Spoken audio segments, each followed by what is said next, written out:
kan Bappenas ataupun Badan Pangan Nasional. Nah ini menurut analisa dari Anda sejauh apa sih pemerintah juga mampu menangani ataupun ketahanan pangan di Indonesia? Baik, ini sesuatu yang baru yang menurut saya juga ini mudah-mudahan ke depan menjadi solusi. Mengapa? Karena kita harus belajar dari pengalaman katakanlah 20 tahun yang lalu sejak tahun 2000 pemerintah mencanangkan swasembada daging sampai hari ini tidak realisasi. Mungkin harusnya ada badan otorita yang memang mengelola swasembada ini. Katakanlah yang sekarang lahir adalah Bappenas. Bappenas ini diberi tugas khusus swasembada itu. Dia mampu lintas sektor misalnya yang mengembangkan swasembada daging ini menjadi realitanya yang sesungguhnya. Jadi ada konsistensi tentu dengan kebijakan politik anggaran yang memadai. Jadi nggak bisa main-main seperti beberapa waktu yang lalu sudah ditetapkan sekian wilayah SPR dari sekian ribu misalnya menjadi 50 atau menjadi 5 akhirnya. Importasi yang harusnya 350.000 per tahun sapi bakalan akhirnya hanya ribuan ekor per tahun. Jadi nggak lebih dari 10.000 misalnya per ekor. Jadi sepertinya menggarami air di dalam laut, sementara cita-citanya sangat tinggi. Nah hal-hal seperti ini saya kira jangan lagi terulang.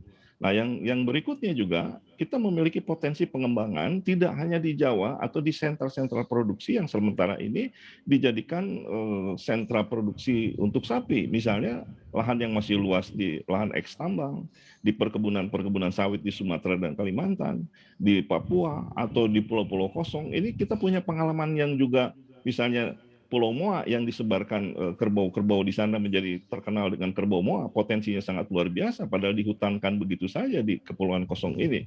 Nah, pemerintah tidak melakukan hal seperti itu. Infrastruktur transportasinya sudah dibuat. Semuanya sudah dibuat, tapi langkah yang berikut inilah yang kita perlukan, gerakan yang serius ya, dengan politik anggaran yang memadai. Ini ya kami yakin bahwa itu bisa dilakukan untuk swasembada ini ke depan. Tetapi ya tetap harus serius, tidak bisa bermain-main seperti sekarang ini seolah-olah jargon-jargon politik, terus kemudian peningkatan populasi tidak terjadi, harga daging yang harusnya diturunkan, digelontorkan daging India juga yang harusnya 80.000 daging Indianya yang naik jadi 120.000, jadi sepertinya ada main-main di situ. Saya kira ini sudah harus kita tinggalkanlah semua ini dan kita harus serius membangun peternakan ini ke depan. Saya kira itu Pak Bram.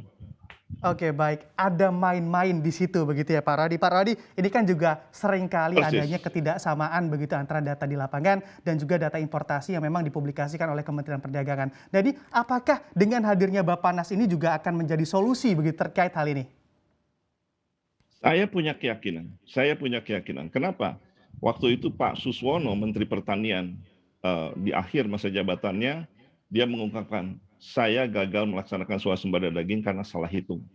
Itu adalah bukti nyata bahwa bermain-main angkalah yang menjadi penyebabnya. Maka di era sekarang ini dengan digitalisasi, saya kira dengan memasang chip di kuping-kuping sapi di seluruh Indonesia, seperti yang dilakukan di negara-negara lain, saya kira data akan menjadi akurat, data akan menjadi akuntabel dan bisa dipertanggungjawabkan untuk kita merancang program-program ke depan. Nah, ini adalah sesuatu yang saya kira bisa dilakukan oleh Bappenas untuk menjadi nahoda bagi pembangunan pangan di negeri ini. Ya, sementara ini kita lihat juga jagung dulu jadi masalah, cabai jadi masalah, semua komoditi pertanian menjadi masalah. Faktor utamanya menurut saya adalah data.